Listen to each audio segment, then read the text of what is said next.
Assalamualaikum warahmatullahi wabarakatuh. Talkshow Komunikasi edisi ke-7 bisa menyapa teman-teman kembali. Kali ini kita akan mengambil sebuah tema yang cukup update ya, tentang strategi komunikasi lembaga filantropi. Nah, di kesempatan kali ini sudah hadir seorang narasumber yang cukup kompeten di bidangnya, istimewa ya tamu kita kali ini. Beliau adalah Bang Nana Sudiana. Beliau mengenyam pendidikan di S1 Hubungan Internasional Universitas Muhammadiyah Yogyakarta, kemudian S2 di Magister Manajemen Universitas Paramadina Jakarta, dan beliau saat ini aktif di IZI, Inisiatif Zakat Indonesia, dan juga aktif di Forum Zakat. Langsung aja ya kita tanya ke beliau, kira-kira lembaga filantropi di era pandemi ini kabarnya terkini gimana, Bang? Oh ya, baik. Waalaikumsalam warahmatullahi wabarakatuh. Terima kasih, Bang Dion. Saya ngomongnya Bang aja ya. Oke, jadi memang dunia filantropi di era pandemi itu justru makin dibutuhkan masyarakat. Di saat ini, masyarakat miskin, terutama yang tidak dapat bantuan dari pemerintah, sangat terbantu dengan adanya lembaga-lembaga filantropi yang menjadi menjadi jembatan situasi ini, sehingga mereka bisa terus aman dan selamat melewati krisis ini. Dibayangkan kalau tidak ada lembaga-lembaga filantropi, sangat mungkin mereka terpuruk dan jatuh ke bawah begitu. Jadi lembaga filantropi ini bumper istilahnya, bumper pengaman dari masyarakat kecil, masyarakat miskin yang tidak tercover oleh bantuan pemerintah saat ini. Nah, jadi sangat signifikan kondisinya. Kalau perbedaannya dari pandemi dan sebelum pandemi seperti apa, Bang? Sangat terasa bedanya. Jadi ketika kita situasi normal, kita tidak ada hambatan dari sisi mengumpulkan mustahik atau penerimaan manfaat, kemudian juga tidak ada hambatan dalam mendistribusikan, dalam mobilisasi orang, mobilisasi bantuan. Dan begitu masuk pandemi, kita harus memastikan ada physical distancing yang kita lakukan, juga ada protokol lain yang misalnya memastikan mustahik atau pemanfaat itu aman, misalnya menggunakan masker, tidak berkumpul, dan mereka kemudian harus dipastikan juga kondisinya sehat gitu. Dan selama ini kita ngumpulin mereka sebagian titik tertentu, tapi begitu pandemi ya kita yang datang ke mereka dan memberikan bantuan. Jadi ini memang effortnya lebih dibanding sebelum pandemi. Kemudian kalau untuk terkait dengan donasi kan otomatis go online semua ya. Nah, kira-kira strateginya bagaimana, Bang, sekarang ini? Ya, beberapa hari yang lalu kami di Forum Zakat sempat merilis hasil penelitian Forum Zakat bekerjasama dengan Filantropi Indonesia tentang kesiapan lembaga zakat memasuki era digital. Hasilnya hampir 75% itu lembaga-lembaga zakat sudah siap masuk ke digital dengan infrastruktur, dengan membangun ekosistem, membangun lingkungan internal dan SDM-nya, juga teknologinya. Tapi sebagian yang lain, yang 25% itu masih butuh proses untuk masuk ke digital. Dan faktanya, teman-teman lembaga zakat yang hidup dan tumbuh di masa pandemi ini adalah yang memang punya basis digital yang kuat. Jadi, di kami di Forum Zakat ada 143 anggota Forum Zakat seluruh Indonesia, dan sekitar 100-an lebih itu siap menuju digital. Sebagian yang lain itu masih butuh teknologi tambahan untuk bisa main di dunia digital. Ditambah memang digital ini kan butuh ekosistem. Nah, teman-teman ini sedang menuju ke sana, tapi kami pastikan memang dalam 3-4 bulan semua harus dipaksa oleh sistem, oleh situasi ini untuk masuk ke digital. Dan hasilnya teman-teman yang eksis di digital itu yang paling sukses, paling safe di situasi pandemi ini. Gitu. Kemudian itu yang paling efektif itu aksinya seperti apa, Bang? Jadi aksi komunikasi yang efektif di yang sekarang ini? Yang paling Jadi, efektif? ya, jadi teman-teman yang sukses masuk di digital itu pertama adalah yang punya kemampuan storytelling yang tepat. Jadi, begitu bisa menceritakan kondisi sebenarnya, juga ditambah dengan menjelaskan program yang akan dilakukan, itu yang paling dapat atensi dari publik, sehingga bantuan masuk. Tapi teman-teman yang baru belajar, itu yang ketinggalan. Jadi saya kira kekuatannya tidak semata-mata teknologi ya, tapi juga kemampuan mengkomunikasikan apa yang akan dilakukan, kemudian di mana akan dilakukan, dan mau dilakukan apa di situ. Jadi semakin punya kekuatan rencana yang matang, sistematis, dan jelas, maka semakin publik bisa bersimpati. Nah, yang paling mengesankan di lembaga zakat selama pandemi ini adalah salah satunya yang menjadi bintang dalam tanda petik ya, adalah LAS Lembaga Amil Zakat Salman. Jadi LAS Rumah Amal Salman namanya. Adalah salah satu lembaga zakat yang Salman ITB bukan? Bukan ya? Ya, betul, Salman ITB. Signifikan kenaikannya. Karena dia bisa menciptakan satu bagian kebutuhan yang itu publik sangat dukung. Yakni alat ventilator untuk membantu penapasan di ICU ya, di rumah sakit gitu. Jadi Dewan Pembinanya bersama tim dari ITB menemukan konsep menyiapkan ventilator bagi duafa nantinya ke depannya, dan mereka kemudian dapat donasi dari banyak pihak. Nah, ini yang sangat membantu menarik donasi yang sangat besar jumlahnya. Jadi kenaikannya hampir 200% lebih gitu. Ya, luar biasa ya. Ya. Kemudian channel atau platform apa yang sering digunakan oleh teman-teman di lembaga filantropi ini? Kalau lembaga zakat, pokoknya yang ada diambil. Jadi semua ya, mau masuk YouTube, ya? mau Instagram, mau Twitter, mau semua akses yang kita bisa masuk kita lakukan gitu. Dan ini ditebar di semua platform yang misalnya kita bisa kemudian di Shopee, di GoPay, di macam-macam diambil semua. Karena ini kan masalah kekuatan jaringan. Mungkin di jaringan tertentu ada yang kuat di Facebook, ada yang kuat di Twitter, ada yang kuat di Instagram. Jadi daripada spekulasi, semua diambil, dicoba.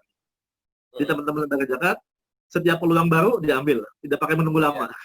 Nah, itu kemudian pasti kan ada beberapa kesalahan ya yang dilakukan oleh teman-teman itu. Kira-kira biar ada masukan nih, biar teman-teman nggak terulang kesalahan di strategi komunikasinya seperti apa, Bang? Jadi memang melihat proses yang terjadi di lapangan di teman-teman lembaga zakat, saya kira strategi ini kan, ini memang strategi kayak orang berenang, tapi ilmunya belakangan gitu. Kadung nyebur ke air, kemudian baru diajari jurusnya gitu. Nah, sebagian memang berenang dengan gaya yang efektif, dengan gaya punggung, gaya dada, gaya punggung, sebagian dengan gaya ala kadarnya. Yang penting sampai ke tujuan dan kemudian tidak tenggelam. Jadi sebagian mungkin 2/3 itu ya berenang dengan gaya bebas saja, bebas tenggelam. Tapi sebagian lain sudah efektif dengan kemampuan teknologi sumber daya manusia, jejaring yang sudah super kuat dan sudah matang dalam proses kelembagaannya, dia sudah bisa eksis. Dan sebagian lain ini baru dipaksa oleh pandemi ini untuk masuk ke digital. Jadi ya hasilnya berbeda-beda setiap lembaga. Tapi secara umum dari total anggota forum zakat, saya kira 2/3 itu sukses, walaupun dengan berbagai situasi, termasuk dengan berbagai kecelakaan dan uji coba, bongkar pasang. Nah, alhamdulillah bisa melewati situasi yang ada. Karena teman-teman yakin bahwa di luar teknologi ada faktor spiritual. Nah, ini yang kemudian berbeda dengan bisnis dan lain. Nah, itu kan tadi kan di forum zakat itu ada banyak sekali anggota ya. Apakah ada kolaborasi dalam strategi komunikasi antar anggota itu? Ya, di forum zakat sendiri kita sedang menggagas namanya Digi Zakat. Jadi sebuah platform yang menghimpun bersama-sama aktivitas lembaga-lembaga yang ada di bawah forum zakat, dan juga kedepannya akan menjadi semacam crowdfunding. Kedepannya sedang bangun begitu. Ini baru berproses. Tapi intinya memang kita kolaborasi ini kan tidak bisa terpisah. Jadi tidak hanya dari sisi aktivitas real di lapangan, tapi juga harus ada platform bersama. Sehingga kita belajar dari situasi saat ini. Nah, teman-teman kemudian sedang mendorong ada kebersamaan yang nyata di dunia digital, yakni membuat satu platform yang isinya semacam marketplace bagi teman-teman semua anggota itu. Di siapa yang punya program taruh di situ, siapa yang ingin bantu lembaga zakat lain bisa kolaborasi, dan siapa yang kemudian punya kelebihan dana untuk dihibahkan kepada lembaga zakat yang lain juga boleh menerima mitra atau kemudian partner ya untuk bekerja sama. Jadi kita akan kembangkan seperti itu. Itu bisa diperjelas itu berbasis website atau aplikasi Bang? Tadi Tadi yang di aplikasi ya? Ya, apa namanya sedang develop. Oh, sedang develop ya. Jadi kita tunggu aja ya peluncurannya ya. Jadi itu teman-teman, jadi di filantropi ini nggak hanya jalan sendiri-sendiri, juga ada kolaborasi antara lembaga filantropi yang khususnya yang tergabung dalam forum zakat ini ya. Kemudian kira-kira ke depan itu arahnya itu mau bagaimana nih pencitraan strategi komunikasinya biar lembaga filantropi tetap berkembang dan semakin maju. Silakan Bang. Iya. Jadi memang kita masih punya PR besar di dunia filantropi di Indonesia, khususnya lembaga-lembaga zakat. Saat ini kita lebih sering kerja sendiri-sendiri daripada kerja bersama. Dan tantangannya adalah kita ingin menyatukan langkah ini supaya sistematis, gitu, supaya lebih efektif dalam berkontribusi untuk membantu masyarakat. Dan ini saya kira PR ini menjadi mandatori ya. Teman-teman lembaga zakat ini kan sekarang semakin di sini semakin dipenuhi anak muda yang isinya sebagian milenial, generasi milenial. Jadi kebutuhan untuk eksis, kebutuhan untuk kolaboratif itu sangat tinggi. Nah, sehingga yang tua-tua ini ngalah lah, kita ngasih tandanya ke teman-teman muda untuk punya kontribusi, bersinergi dengan teman-teman yang lain. Bahkan ke depan bukan hanya sisi komunikasi yang kita ingin satukan ya, tapi juga kita ingin mewujudkan program-program yang real, yang lebih nyata, yang dikerjakan oleh bersama-sama. Nah, di masyarakat selama ini kan kita tahu masyarakat menginginkan adanya satu proyek besar yang itu dikerjasamakan oleh lembaga-lembaga yang ada. Nah, selama ini kan semua lembaga kerjakan semua hal, pendidikan, aspek kesehatan, kemudian sosial, kemudian juga ada sisi ekonomi. Nah, itu belum kelihatan satu kesatuan di sebuah tempat. Misalnya katakanlah di kota A atau kota B. Ini masing-masing punya coupling sendiri. Dan belum diatur secara sistematis. Nah, ini PR terbesar kita. Ya. Kemudian sekarang lebih menukik ke yang lebih teknisnya. Jadi kan di lapangan itu banyak teman-teman yang langsung memainkan media sosial, kemudian masuk ke dalam channel segala macam gitu kan. Kira-kira tipsnya seperti apa nih biar berhasil dalam kampanye filantropi ini? Ya, yang menurut saya selama ini memang karena situasinya berbeda-beda, masing-masing lembaga, saya kira yang paling umum adalah kita ingin lembaga-lembaga yang sudah mapan ini memberi semacam coaching ke lembaga-lembaga yang menengah maupun yang baru, dan yang sudah mapan saya kira lebih meningkatkan kemampuannya. Di saat yang sama memang kita harus bangun ekosistem yang luas secara bersama-sama, karena faktanya kan ekosistem yang ada ini kan masih beda-beda kita edukasi. Nah, jadi memang kelebihan di lembaga zakat ini di antara sama aktivitasnya tapi beragam pendekatannya. Nah, ada yang basisnya ormas, ada masyarakat umum, ada yang sifatnya korporasi, ada juga yang yayasan masjid, dan itu yatim misalnya. Ini semua biasanya punya segmen donatur masing-masing. Nah, di segmennya boleh berbeda, tapi kita ingin supaya semuanya kita edukasi, misalnya untuk mengarah ke digital. Karena di penelitian kita di forum zakat itu yang kita rilis kemarin, belum seluruhnya muzaki itu bisa dengan mudah bergeser ke digital.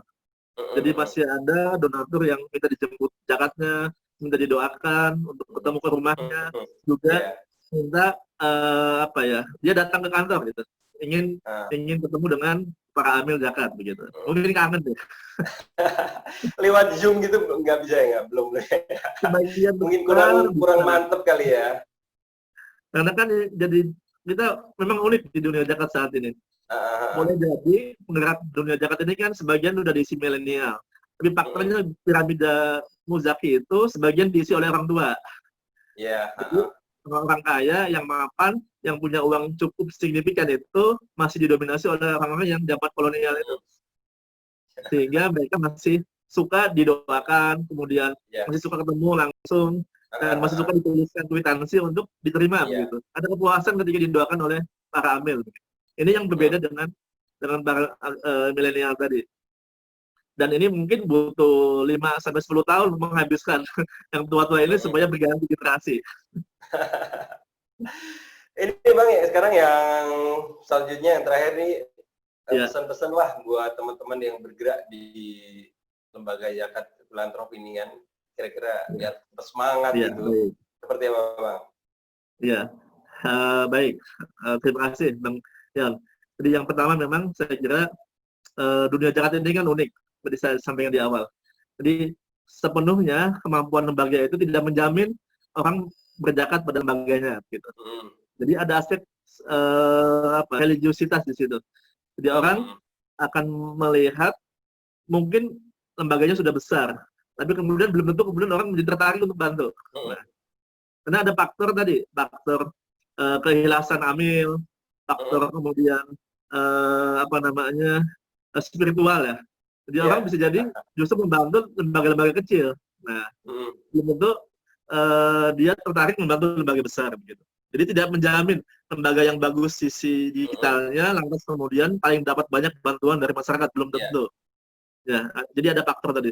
Makanya saya kira pesan yang sederhana adalah menjadi amil itu tidak hanya membangun kehebatan secara digital dan secara sistem, tapi juga bagaimana kita mendekatkan teman-teman amil supaya memiliki landasan spiritual yang bagus sehingga mendorong keikhlasan dalam bekerja di dunia filantropi ini. Kalau tidak ikhlas dalam bekerja di dunia filantropi, saya kira menjadi problem. Karena seberapapun kemampuan menghimpun dana lewat digital marketing yang dimiliki, tidak akan berarti banyak kalau orang-orangnya kemudian tidak mencerminkan situasi sebagai lembaga filantropi yang berbasis agama, gitu. Saya kira itu yang paling penting. Kita tidak bisa memisahkan lembaga ini dari keyakinan yang dimiliki oleh dunia zakat ini. Gitu. Ya. Gitu, Bang Yan. Oke teman-teman, mungkin untuk pencerahan kali ini tentang strategi komunikasi di lembaga filantropi kita cukupkan sekian ya. Terima kasih buat Bang Nana Sudanya yang sudah berkenan memberikan pencerahan. Semoga ini memberikan kemanfaatan bagi kita semua. Terima kasih. Assalamualaikum warahmatullahi wabarakatuh. Salam komunikasi.